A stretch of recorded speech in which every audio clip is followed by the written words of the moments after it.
أما بعد فأعوذ بالله من الشيطان الرجيم بسم الله الرحمن الرحيم إن الله يأمركم أن تؤدوا الأمانات إلى أهلها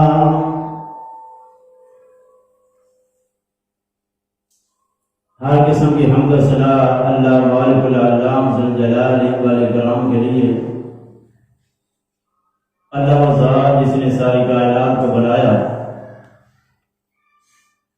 درود اور سلام امام الانبیاء محمد رسول اللہ صلی اللہ علیہ وسلم کی ذات کے لیے، وہ ذات جنہیں اللہ رب العالمین نے ساری کائنات والوں کی طرف رہبر بنا کر بھیجا۔ مختصر حمد و ثنا کے بعد امانت کے حوالے سے گفتگو کرنے کا ارادہ ہے۔ میرے بھائی اور دوستو،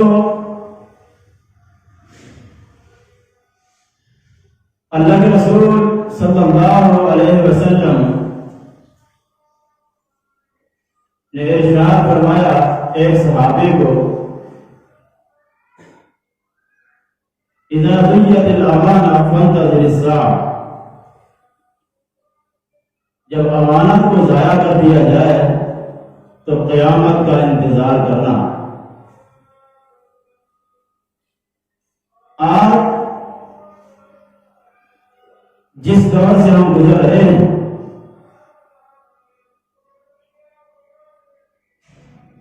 یہ ایسا پرفتن دور ہے جس میں اور بھی بہت سی بے شمار برائیاں، گناہ، اللہ کی حدود کو پامال کیا جا رہا ہے۔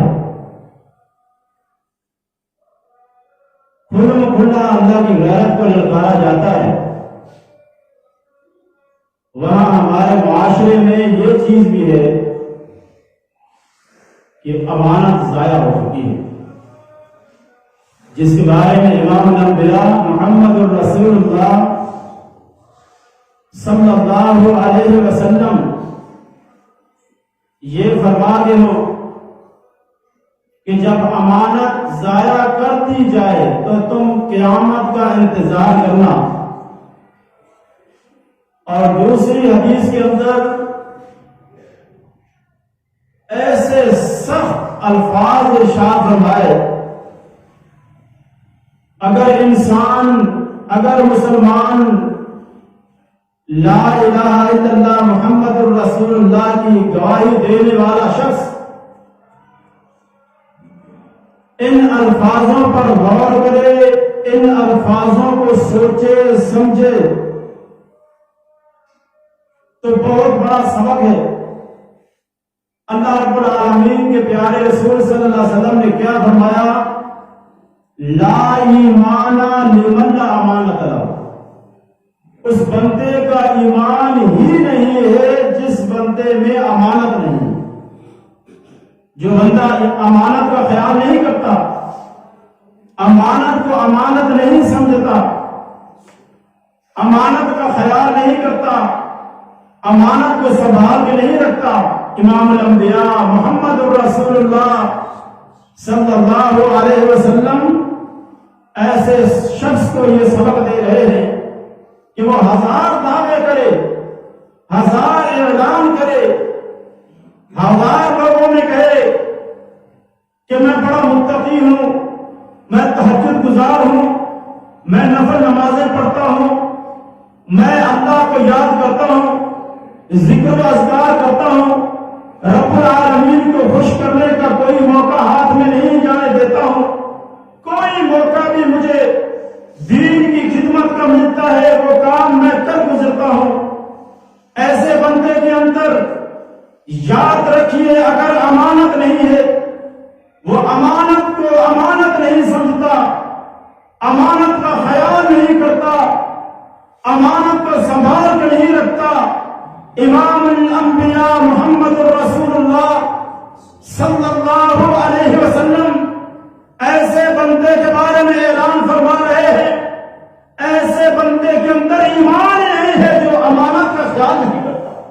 میرے بھائی اور دوستو، ہم پرفتن دور میں گزر رہے ہیں، اس میں بہت سی امانتوں کو ضائع کر دیا گیا۔ یاد رکھیے، اللہ رب العالمین کا قرآن ہمارے پاس آیا، اس قرآن کی حفاظت، اس قرآن کو جیسے آیا ویسے ہی اس کا معنی، مفہوم، ترجمہ، حدیث ہم تک جیسے پہنچی، اس حدیث کو اسی معنی میں رکھنا جس معنی میں امام الانبیاء صلی اللہ علیہ وسلم نے بیان فرمائی، وہ کامیاب ہے جو اس کو اس معنی میں رکھے گا۔ جس نے اس کے معنی کو تبدیل کر دیا، ترجمے کو تبدیل کر دیا، مفہوم کو تبدیل کر دیا، یاد رکھیے اس بندے نے امانت میں خیانت کی۔ میرے بھائی اور دوستو، امانت کا مفہوم بہت وسیع ہے، بہت وسیع ہے۔ میرے بھائی اور دوستو، اللہ رب العالمین کے قرآن کریم میں ارشاد ہے، ان اللہ یأمرکم، او لوگوں، اللہ تمہیں حکم دیتا ہے کہ ان تؤدوا الامانات الی اہلھا، تم امانتیں جن کی ہیں ان کو دے دو، ان کی امانتیں ان تک پہنچا دو۔ میرے بھائی اور دوستو، اللہ رب العالمین کا فرمان، اور اتنا فرمان، اتنا اٹل فرمان، اتنا ہم پر زور دیا گیا کہ شروع میں انا بھی استعمال کیا گیا، انا، کہ یقین جانو، اس فرمان میں ذرا بھی شک نہ کرو کہ تمہارا رب تمہیں حکم دیتا ہے کہ امانتوں کو ان تک پہنچا۔ اللہ کے پیارے پیغمبر محمد رسول اللہ صلی اللہ علیہ وسلم صحیح بخاری شریف کے اندر حدیث ہے، فرماتے ہیں کہ ایک بندے سے، ایک شخص سے پہلی قوم میں سے زمین خریدی۔ زمین خریدنے کے بعد اس بندے نے جب اس زمین کے اندر کام شروع کیا تو اس کو سونے کی دیگ ملی، سونے کی دیگ۔ اب سونے کی دیگ اس نے جیسے ہی دیکھی، اس نے اس سونے کی دیگ کو نکالا، اور نکالنے کے بعد رسول اللہ صلی اللہ علیہ وسلم ارشاد فرماتے ہیں، وہ بندہ اس دیگ کو اٹھاتا ہے اور اس بندے کے پاس وہ سونے کی دیگ لے کر پہنچ جاتا ہے جس بندے سے اس نے وہ زمین خریدی تھی۔ اللہ کے رسول صلی اللہ علیہ وسلم ارشاد فرماتے ہیں، اس بندے کے پاس جا کر یہ کہتا ہے، خذ ذہب، اپنے سونے کو لے لے، میں نے تجھ سے زمین خریدی ہے، میں نے سونا نہیں خریدا۔ اور آگے سے وہ کہتا ہے، مجھے سونا دیتا ہے، بعتک ہاں وما فیہا، یہ جو زمین تمہیں میں نے بیچی ہے، یاد رکھیے یہ میں نے زمین بھی تمہیں بیچ دی، اس زمین میں جو کچھ تھا سب کچھ میں نے تمہیں بیچ دیا، مجھے تمہارا سونا نہیں چاہیے، یہ دیکھے مجھے نہیں چاہیے، میں نے جب تمہیں اس زمین کا مالک بنا دیا، اس کے پیسے تم نے مجھے دے دیے، اب اس سونے کے ساتھ میرا کیا، میں سونے میں اللہ اکبر۔ ان دونوں میں اس موضوع پر تکرار، وہ کہہ رہا ہے کہ میں تجھے دے کر جاؤں گا، اور وہ کہہ رہا ہے کہ میں تم سے لوں گا۔ یہ مت سوچیے کہ یہ سونا میں تم سے لوں، وہ کہہ رہا ہے میں تمہیں دے کر جاؤں گا۔ ان دونوں کا آپس میں اختلاف ہوا، جھگڑا ہوا، جھگڑا زور پکڑ گیا۔ مسئلہ کیا ہوا؟ لوگوں نے پوچھا، ادھر ادھر بات ہوئی، کیا مسئلہ ہے؟ جناب ہم نے مسئلہ حل کرنا ہے، ہمارے مسئلے کا حل ہونا چاہیے۔ حل کیا ہے؟ کیا مسئلہ ہوا؟ جناب مسئلہ یہ ہوا ہے، اس بندے نے مجھے زمین بیچی، اس زمین کے اندر جب میں نے ہل چلائے مجھے اس زمین کے اندر سے سونے کی دیگ ملی ہے، اب یہ بندے کو میں اس کی سونے کی دیگ دینے آیا ہوں، اور یہ بندہ آگے سے کہہ رہا ہے کہ میں تم سے سونے کی دیگ نہیں لوں گا، میں اسے دے کر جاؤں گا، وہ کہتا ہے میں اسے نہیں لوں گا۔ اب ان دونوں نے کہا بھلا ہمیں اس کا حل نکالنا، کسی بندے سے فیصلہ کروا لیتے، جو بندہ جو فیصلہ کر دے گا ہم دونوں اس کا متفق ہو، ٹھیک ہے۔ اب یہ دونوں ایک بندے کے پاس گئے فیصلہ لے کر۔ اب اس بندے کے بارے میں کہا جاتا ہے کہ یہ داؤد علیہ السلام تھے۔ بہرحال جو بھی تھے فیصلہ ہوا۔ اس بندے نے پوچھا، جناب ایک سے پوچھا آپ کے پاس بچی ہے یا بچی، دوسرے نے پوچھا آپ کے پاس بچہ ہے جی۔ اب ایسے کرنا چاہیے جس کے پاس لڑکا ہے وہ اس سے شادی کر دی جانی چاہیے جس کی لڑکی، دونوں کا آپس میں نکاح کر دیا جائے اور پھر یہ جو دیگ ہے اس دیگ کو ان پر خرچ کر دیا جائے اور بچے کو صدقہ کر دیا۔ ٹھیک ہے، متفق۔ میرے بھائی اور دوستوں، اس پر ہم تھوڑا اپنے گربان میں دیکھیں، باہر کی بات ہم نہیں کریں گے، کیونکہ ہمارا دور وہ ہے، ہمارا دور وہ دور ہے جس دور میں ہر کوئی دوسرے کو نصیحت کرتا ہے، ہر بندہ دوسرے بندے کو سمجھانے کی کوشش میں لگا رہا ہے۔ اس پر کسی کی توجہ نہیں کہ میں رات کے اندھیرے میں کیا کر رہا ہوں اور دن کے اجالے میں کیا کر رہا ہوں، مجلس کے اندر کیا کر رہا ہوں، اکیلا کیا کر رہا ہوں، اس طرف کسی کی بھی توجہ نہیں۔ اور دیکھا جائے جس پرفتن دور کے اندر ہم اس پرفتن دور میں ہر بندہ گناہ میں ملوث ہے، ہر بندہ گناہ میں ملوث ہے۔ لیکن آپ کو پتا ہے اس پرفتن دور میں تبصرے بھی زیادہ کرتے ہیں اپنے بندے کے اوپر اور عیب تلاش کرنے کی کوشش کرتے ہیں کہ یہ جو بندہ ہے یہ کیا کر رہا ہے۔ اگر کسی پر نظر پڑ گئی کہ اس سے گناہ ہو رہا ہے، اب اس کے پیچھے پڑ جائیں گے، اس کو بازار کے اندر دیکھتے جائیں گے، اس کے آخری گھر تک پہنچا کر واپس آئیں گے اور اس کے سارے گناہوں کو نوٹ کریں گے کہ یہ کیا کیا گناہ کر رہا ہے، اس کے گناہوں کو نوٹ کرو۔ اب کیا ہوا؟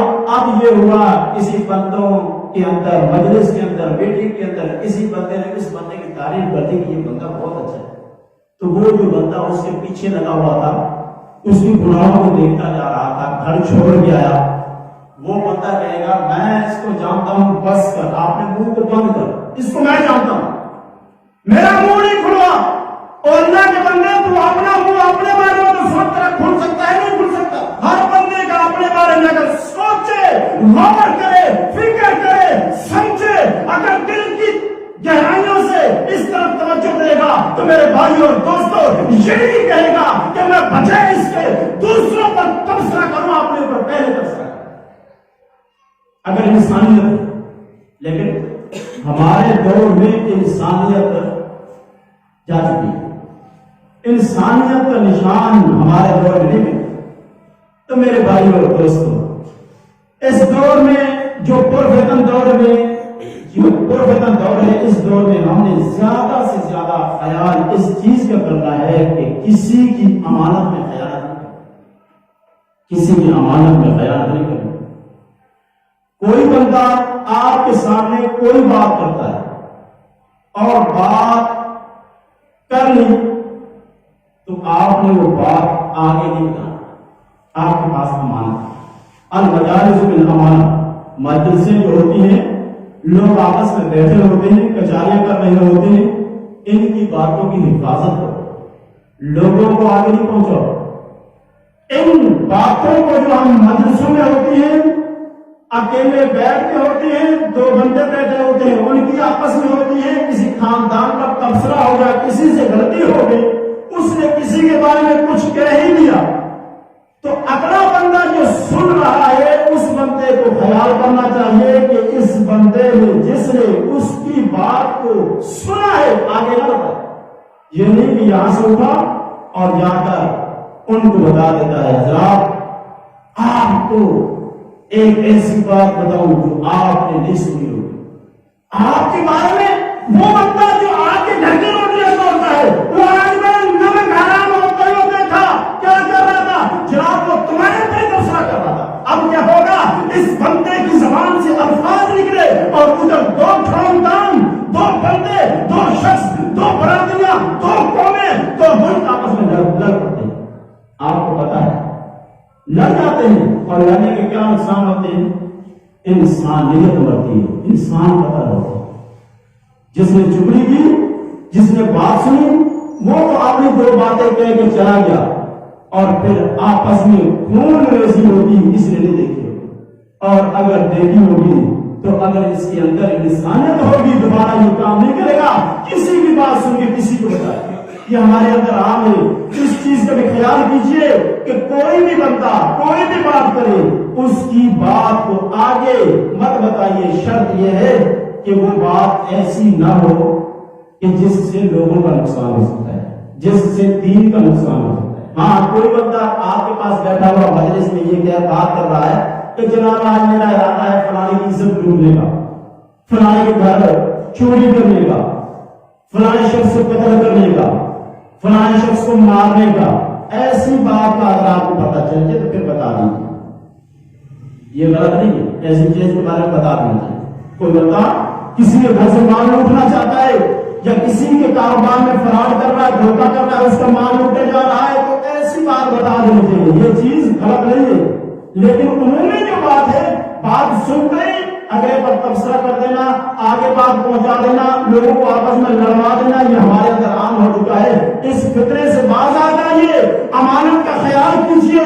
میں ہوں, آپ ہوں, تمام کے تمام مسلمانوں کو اس چیز کا خیال کرنا چاہیے کہ امانت میں خیانت نہیں کرے. امانت کے خیانت کے حوالے سے ایک عجیب قصہ ہے. ہم تو خیانت کرتے ہیں, اس نے امانت کا خیال ایسا کیا, ایسا خیال کیا کہ مثال بن گئی. پہلی قوم میں ایک شخص تھا سموعل. امراؤ کیسے ایک مشہور شاعر تھا, عربوں کا نام مشہور ہے. جو بھی عربی سے واقف ہے یا عربی کو پڑھی ہوگی یا مدارس میں ٹائم لگایا ہوگا تو اس بندے کو اس بندے کے بارے میں معلومات ہوگی. امراؤ کیسے اس کا کچھ اسلحہ تھا, سامان تھا, اس نے اس سموعل کے پاس رکھوا دیا کہ جناب یہ میری امانت ہے, اس امانت کا خیال رکھنا. ٹھیک ہے.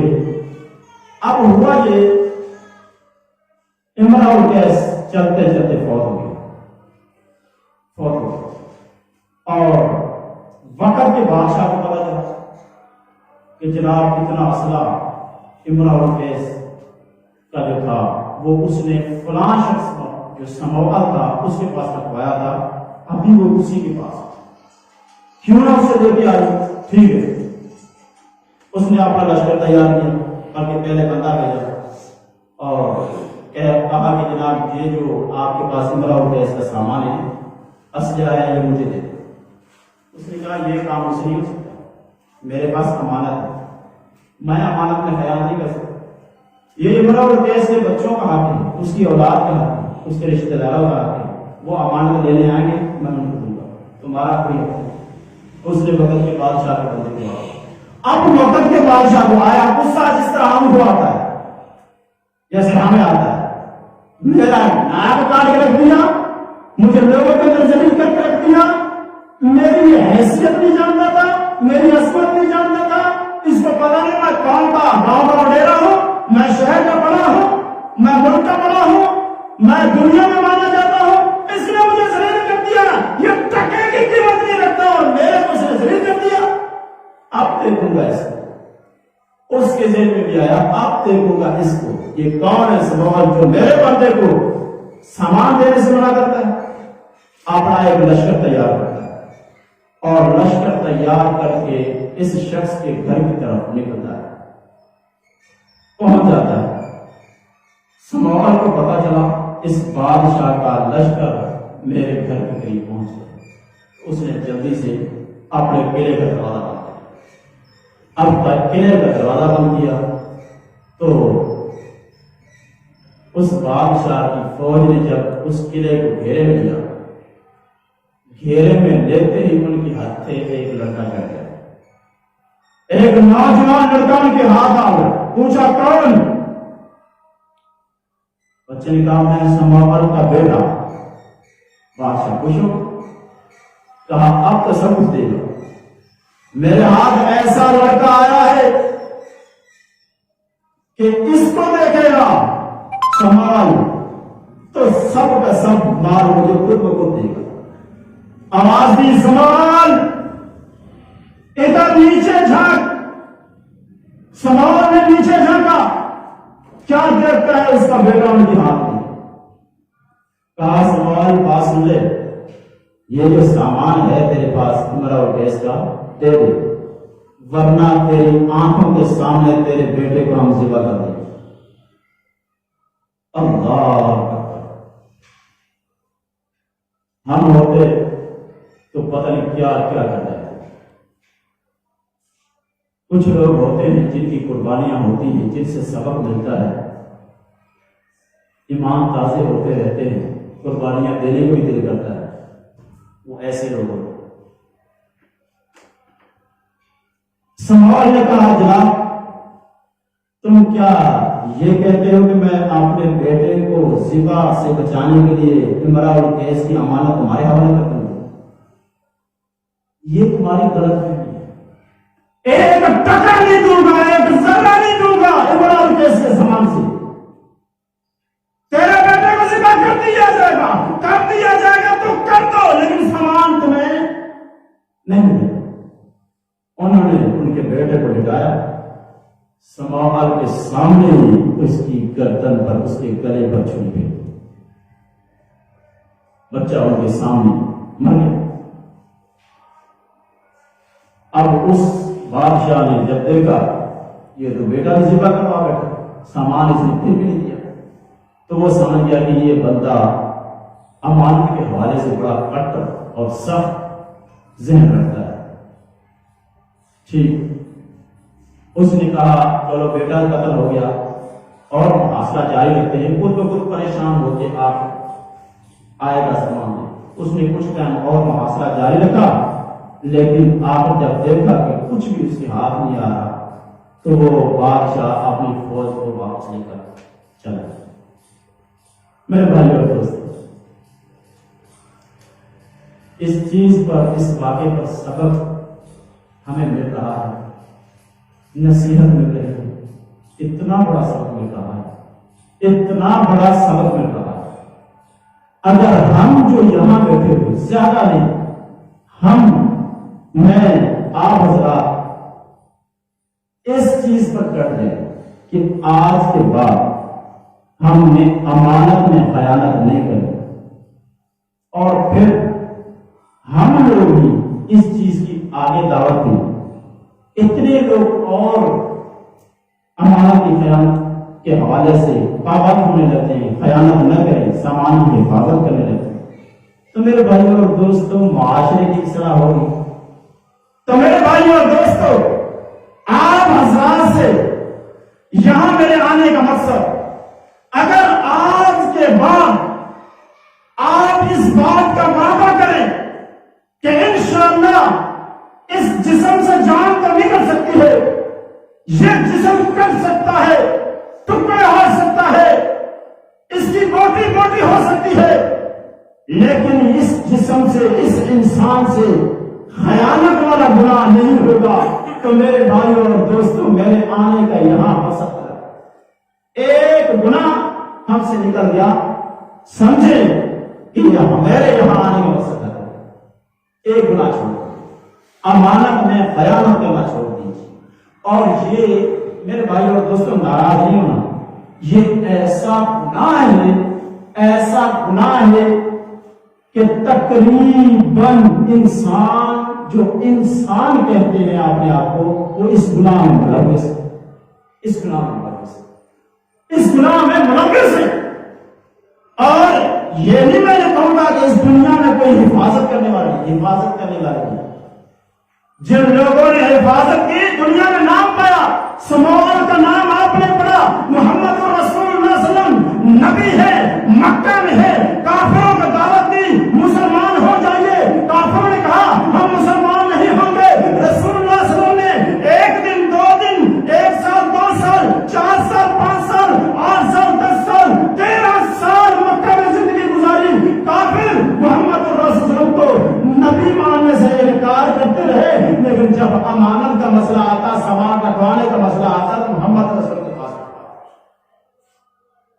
اور پھر ادھر رسول اللہ صلی اللہ علیہ وسلم کو حکم ہو چکا ہے آپ یہاں مکہ چھوڑ کر مدینے چلے جائیے، تو رسول اللہ صلی اللہ علیہ وسلم بتا بھی گیا ہے، پتہ بھی چل گیا ہے قتل کی سازشیں ہو رہی ہیں، لیکن اس کے باوجود علی رضی اللہ عنہ نے بلایا علی بات سنیے، ہم تو جا رہے ہیں، میں اور ابو بکر صدیق رضی اللہ تعالیٰ، لیکن آپ ہمارے جانے کے بعد ایک مسئلہ حل کر کے پھر آنا۔ فرمائیے اے اللہ کے پیارے رسول صلی اللہ علیہ وسلم، فرمائیے کیا کرنا ہے؟ فرمایا کہ یہ جو میرے پاس مکہ کے کافروں کی امانتیں رکھی ہوئی ہیں، یہ امانتیں دے کر پھر آنا۔ اللہ اکبر! وہ لوگ قتل کرنے پہ لگے ہوئے ہیں، مشورے کر رہے ہیں، رسول اللہ صلی اللہ علیہ وسلم کو قتل کرنے کا ارادہ کیے ہوئے ہیں۔ ابو جہل کے فیصلے میں آخر اس جگہ کو پکڑا کہ تمام کے تمام مکہ والے مل جائیں گے، ہر قبیلے کا ایک بندہ نکلے گا، اس کے ہاتھ میں تلوار ہوگی، محمد رسول اللہ صلی اللہ علیہ وسلم جیسے گھر سے نکلیں گے ہم سب مل کر بیک وقت ایک ہی وار کریں گے، ٹکڑے ٹکڑے کر کے رکھ دیں گے۔ محمد رسول کو آج قتل کرنے کی سازش کی جا رہی ہے، آپ نے السلام کو شہید کرنے کا مشورہ دیا جا رہا ہے، لیکن انسانیت دیکھیے کہ ادھر قتل کے مشورے ہو رہے ہیں اور ادھر امانت واپس کرنے کے مشورے ہو رہے ہیں۔ اللہ سے دعا ہے اللہ تعالیٰ ہمیں امانتوں کا خیال کرنے کی توفیق عطا فرمائے، آمین۔ وآخر دعوانا الحمدللہ رب العالمین۔